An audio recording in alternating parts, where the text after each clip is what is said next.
check it out. Okay. By himself, meaning he died alone. Mm. My other brother before him died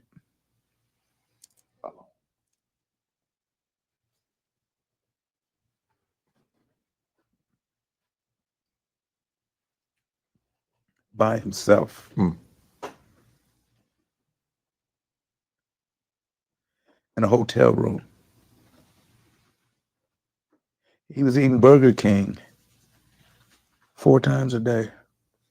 They said his arteries were so clogged, you could barely see the vein lines. Mm. That's all he ate. So when I say I come from a dysfunctional family, I come from a very dysfunctional family. My brother died. All right, so that was Arnez J, man. I haven't watched the whole thing yet. I actually haven't watched it. I've just been watching clips. I've been kind of purposely not watching it because I already know it's an emotional show.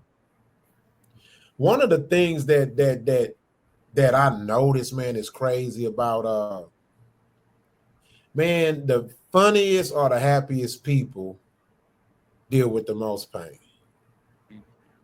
Man, these comedians they spend their whole life making you laugh because they know how it feels to hurt.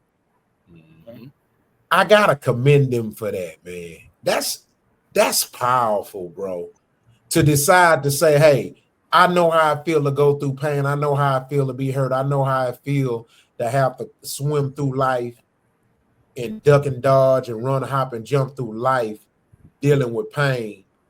So let me sacrifice myself and what I'm going through by giving people something to get away from what they going through at the expense of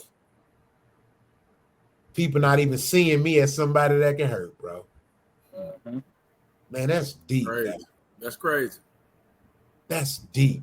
And so some of the clips, he was talking about how dysfunctional his family is. A lot of things happen. He just opened up, to a lot of secrets that most people wouldn't dare tell anybody on the show. So the reason I put that out there is that clip on, and I want to make this a topic, is because it's 2 parts to this. But first, let's talk about dysfunctional families. And the first question I want to ask is, and I'll start with you, Quality.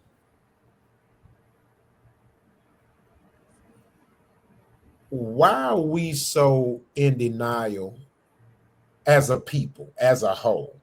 Why are we so in denial about, being born of a dysfunctional family? I believe a lot of times because they don't want to admit the truth. My favorite word, man, accountability. And so when we come to things like that, sometimes we just don't want to admit what we are really struggling and going through. Even the situation where he said that his brother ate Burger King every day. That right there is a serious issue. Times. Yeah, that's a serious problem.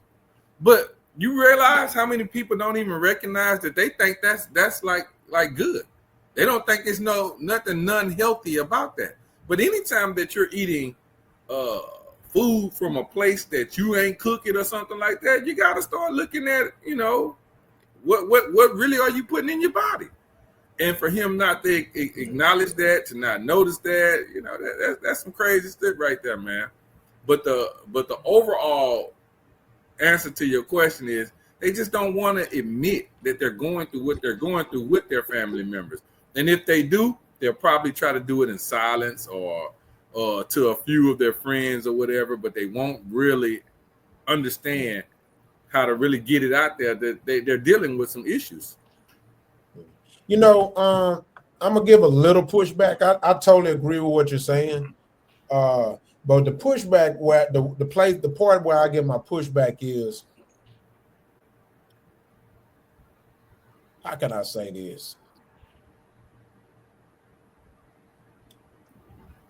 We've gotten to a point to where us as black people, we want to sell you something that ain't really there. You know what I'm saying? That facade. The facade. You know what I'm saying? And it's like we didn't used to be like that. You know what I'm saying? Another thing is, of course, it's definitely the fact that we become a matriarch that has a lot to do with it, because when you have a community or a race of people that's being led by women who are pretty much emotional, then they're going to create generations of children who become adults that become protectors, of your issues. Yeah. And that's why we don't have shame anymore. You know what I'm saying? I mean, and I'm gonna put it out there. I mean, I remember it was a time where if someone was invited to a family get together or whatnot, man, they were straight up from the jump, just off introducing people. You know what I'm saying? They'd be like, man, it could be your friend who invited you over to his family, or maybe your significant other who you finally got to meet their people. And shit, they'll tell you, say, hey, well, that's ain't watch her, she gonna hug you real hard. Yeah, put little figures on it. Oh, that's Punk. Yeah, Punk. He nasty as hell. All he do is talk nasty.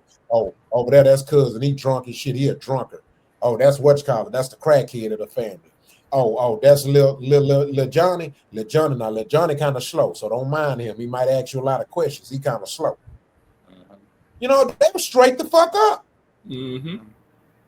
Now, shit, you can come there, the damn slow kid be drooling all over you, hitting you and shit, and they act like they don't even see the shit. Like that's normal. Won't even, you know what I'm saying? Like, yeah, you need to play that off, homeboy. Like, damn, ain't nobody gonna get him. I mean, I know that's an uncomfortable conversation, but it's the truth. I'm gonna give you another example. I remember it was a time, if you bring a woman or a man around, that better be the one. That better be something serious. Because if you bring somebody else around in too quick of a time, that check you right in front of the person you with. They didn't give a fuck. Different times, bro. Different times. They're like, oh, you got another one already? Right in front of the person. In front of everybody. In front of the whole family. Damn, another one? Then they'll hit you with the don't let them like the ex. They're gonna hit you with the, oh, hey, how you doing? Where's the such and such at? Like, damn, man, chill out. Man, yeah, what's man, real? Shame was real back then. Yeah, for real. Now, a woman can bring over five different dudes in 8 months and don't nobody say shit. Don't nobody say nothing. And they are actually all faking. Hey, how you doing? Nice to meet you. Man, shit I see folks is some of the most dysfunctional. Look, I'm going to tell y'all right now, my motherfucking family dysfunction as fuck. We put the dish in dysfunctional, nigga. Shit. Facts. Over here, too. Now my daddy's side, they are more functional. On my mama's side, shit, if you graduate middle school, nigga, shit, it's a celebration. It is.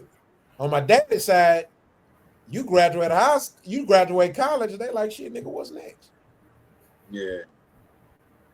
Just being real. On my mama's side, shit, the average career is prison.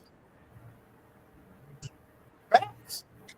And that is dysfunctional. That's dysfunctional. That is on my mama's side too. Shit. I mean, it is what it is. Yeah, that's how it is on my mama's side too, man. Well, for me, it was always daddy, y'all. Daddy was always the crazy one on my side. We still got memories of crazy ass shit. Yeah, Pop was a fool. Was a damn fool. Pop was a fool. What? Yeah, man, like it kills me, man, because I'm such a health fanatic, man. It blows, like I see stuff on a different level, man. It blows my mind You know, it blows my mind, man, when I I go to a funeral and then, uncle or auntie, they might have died from a heart disease, heart failure, cancer, diabetes, and then we go to repast and they serving the same shit that killed uncle. Mm-hmm. It mind blowing to me. Don't nobody pay attention to the thing none of it. In my mind, I be like, is this shit real? So look at the comment right now. What happens stays in the house. You know what I'm saying? My boy, the OB Knight. He say, what happens stays in the house. Like, we don't let that outside the house. And that's a part of it to me. And I ain't saying he wrong. Yeah, I'm not saying he wrong. Everybody talk differently. But to me, that's a part of the problem. That's a part of the problem. Ashamed. We're ashamed about what's going on. When why am I ashamed? Do I give a fuck about it? Everybody dealing with something? So for me to be ashamed of what I'm dealing with, and I don't want to tell it to that person, this person, I just think that right there is the part of the problem. This the issue. You can't be ashamed of it. You gotta embrace it. This is what you got. This the hand you were dealt. Yeah, but like coming up though, like.